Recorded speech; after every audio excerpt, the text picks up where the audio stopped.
గుంజలూరు నూతనంగా ఏర్పడిన సర్పంచ్ బొల్లకొండ సైదన్న గారితో ఉన్నాము. అన్న చెప్పండి, ఇంత చాలా టఫ్గా మీరు సర్పంచ్గా ఎన్నుకున్నారు కదా, మీ గ్రామ ప్రజలకు మీరు ఎలాంటి సేవలు చేయాలనుకుంటున్నారు? ఈసారి గ్రామ పంచాయతీలు జరిగిన రెండవ విడతలో జరిగిన ఎలక్షన్లో కాంగ్రెస్ పార్టీ అభ్యర్థిని కాంగ్రెస్ పార్టీ బలపరిచింది. ఈ ఎలక్షన్లో మా కాంగ్రెస్ పార్టీ కార్యకర్తలు మరియు గ్రామ ప్రజలు నా అభిమానులందరూ కష్టపడి తన వంతు కృషి చేస్తూ నన్ను గెలిపించారు. ఈ గెలిపించినందుకు ప్రజలకు ముందుగా కృతజ్ఞతలు తెలియజేస్తూ నేను గ్రామ ప్రజలందరికీ మౌలిక వసతులు, ముఖ్యంగా మౌలిక వసతులు, మా గవర్నమెంట్ ప్రవేశపెడుతున్నటువంటి ఇందిరం ఇండ్లు కానీ, ఉచిత కరెంటు కానీ, తర్వాత రేషన్ కార్డులు కానీ, సన్నబియ్యం కానీ, ఫ్రీ బస్ కానీ, ఇలాంటివి వీటితో పాటు ఇంకా అనేకమైన సంక్షేమాలు తీసుకొచ్చి గ్రామ ప్రజలందరినీ అభివృద్ధి చేసే విధంగా చర్యలు తీసుకుంటాను. అన్న మామూలుగా మన గుంజలూరు గ్రామంలో మొట్టమొదటిగా మేజర్గా ఏమైనా సమస్యలు ఉన్నాయి ఇప్పటివరకు? మేజర్గా సమస్యలు ఉన్నాయి.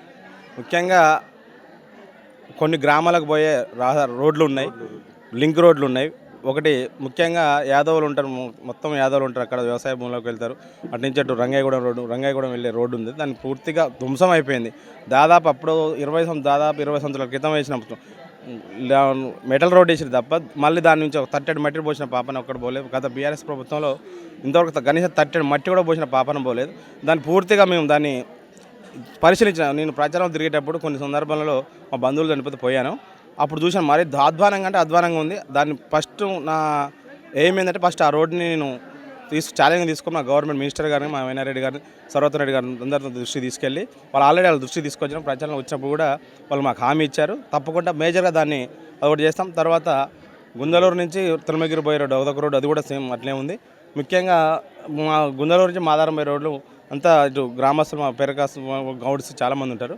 వాళ్ళందరికీ నేను మాట ఇచ్చాను.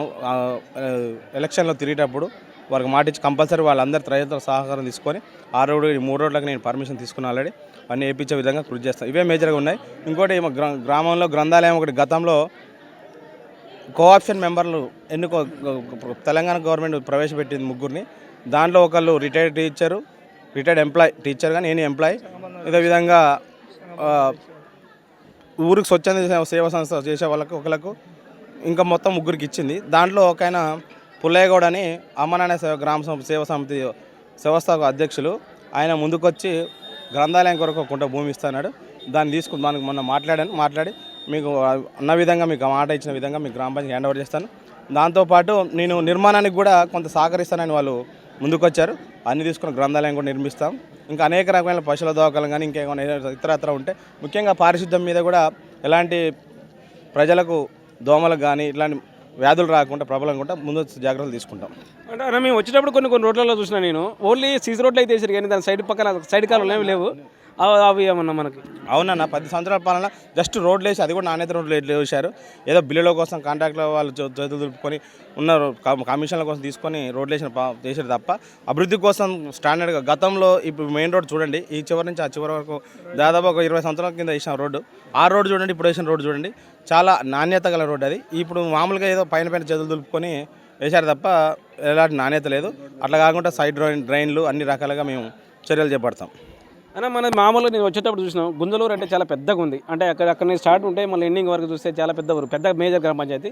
ఈ మేజర్ గ్రామ పంచాయతీలో అనేక రకాల సమస్యలు ఉన్నా కానీ, అన్ని రకాల ఇబ్బందులు ఉన్నా కానీ మీరు చాలా పట్టుదలతో మిమ్మల్ని సర్పంచ్గా ఎన్నుకున్నారు కదా, మీరు ఏ విధంగా ఫీల్ అవుతున్నారు? అంటే సంతోషం, చాలా సంతోషం ఫీల్ అవుతున్నాను. ఇంత టఫ్ వస్తే అనుకోలేదు, కానీ ప్రజలు అధికార పార్టీకి పట్టం కట్టాలనుకున్నారు. ఎందుకు కట్టాలనుకుంటే సంక్షేమ పథకాలు కాంగ్రెస్ గవర్నమెంట్ రేవంత్ రెడ్డి గారి పాలన చూసి వాళ్ళు ఇంత సంక్షేమ పథకాలు గతంలో ఎవరు ప్రవేశపెట్టలేదు. వీటన్నింటినీ మేము సద్వినియోగం చేసుకోవాలంటే ఇక్కడ ఖచ్చితంగా కాంగ్రెస్ పార్టీకి సర్పంచ్ ఉండాలి. కాబట్టి ఆ ఉద్దేశంతో వాళ్ళు నా మీద గౌరవంతో ఆ ప్రభుత్వ పథకాలు ఆకర్షితులై ఓటేసి గెలిపించారు. ఓకేనా, చూస్తున్నాను మనం చూసుకోండి ఓటీవీ. Thank you.